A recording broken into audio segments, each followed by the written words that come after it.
ನಮಸ್ಕಾರ ಸ್ನೇಹಿತರೆ, ನಾನು ನಿಮ್ಮ ಗುರುಪ್ರಸಾದ್. ನೀವು ನೋಡ್ತಾ ಇದ್ದೀರಾ A star real estate YouTube channel. ಸ್ನೇಹಿತರೆ, ತುಮಕೂರು ರೋಡಿಂದ 5 ಕಿಲೋಮೀಟರ್ ಡಿಸ್ಟೆನ್ಸಲ್ಲಿ ಒಂದು ಹೊಸ ಮನೆ ಇದೆ ಸ್ನೇಹಿತರೆ. ಬರೀ 6 ತಿಂಗಳಾಗಿದೆ. ಪಿಲ್ಲರ್ ಕನ್ಸ್ಟ್ರಕ್ಷನ್ನು, ಇಟ್ಟಿಗೆ ಬಿಲ್ಡಿಂಗು. ನೋಡಿ ಸ್ನೇಹಿತರೆ, ಈ ಒಂದು ಮನೆ ಸೇಲ್ಗಿದೆ. ಡೈಮೆನ್ಷನ್ 930 ಅಡಿ, 22ಕ್ಕೆ 42. ಪೇಸಿಂಗ್ ನಾರ್ತ್ ಪೇಸಿಂಗು ಮನೆ. ನೋಡಿ ಸ್ನೇಹಿತರೆ, ಕೆಳಗಡೆ copper line, car parking, 2 BHK house. ಮೇಲ್ಗಡೆ ಒಂದು ಚಿಕ್ಕ ಟ್ಯಾಂಕ್ ರೂಮ್ ಇದೆ. ಈ ಮನೆ ಸೇಲ್ಗಿದೆ ಸ್ನೇಹಿತರೆ. ಇದು ಆಲೂರು ಪಂಚಾಯಿತಿ ಅಂತ ಬರುತ್ತೆ, ಮಾಕ್ಲಿ. ತುಮಕೂರು ರೋಡಲ್ಲಿ ಮಾದನಾಯಕನಹಳ್ಳಿ ಮಾಕ್ಲಿ ಅಂತ ಬರುತ್ತೆ. ಮಾಕ್ಲಿಯಿಂದ 5 ಕಿಲೋಮೀಟ್ರ್ ಆಗುತ್ತೆ. ಪಂಚಾಯಿತಿ ಬರುತ್ತೆ ಸ್ನೇಹಿತರೆ. ನೋಡಿ ಸ್ನೇಹಿತರೆ, ಈ ಒಂದು ಮನೆಗೆ ಓನರ್ ಕೋಟಿಂಗ್ ಪ್ರೈಸ್ ಬಂದ್ಬಿಟ್ಟು 45 lakhs, ಲೈಟ್ಲಿ ನೆಗೆಷಬಲ್.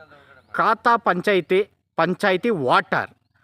ನಿಮಗೆ ಸ್ನೇಹಿತರೆ 80%ವರೆಗೂ ನಾವು ಲೋನ್ ನಿಮಗೆ ಮಾಡಿಕೊಡ್ತೀವಿ. ನೋಡಿ, ಇಷ್ಟ ಆದವರು ಕಾಲ್ ಮಾಡಿ. ಓನರ್ ಕೋಟಿಂಗ್ ಪ್ರೈಸ್ ಬಂದ್ಬಿಟ್ಟು 45 lakhs, 45 ಲಕ್ಷ.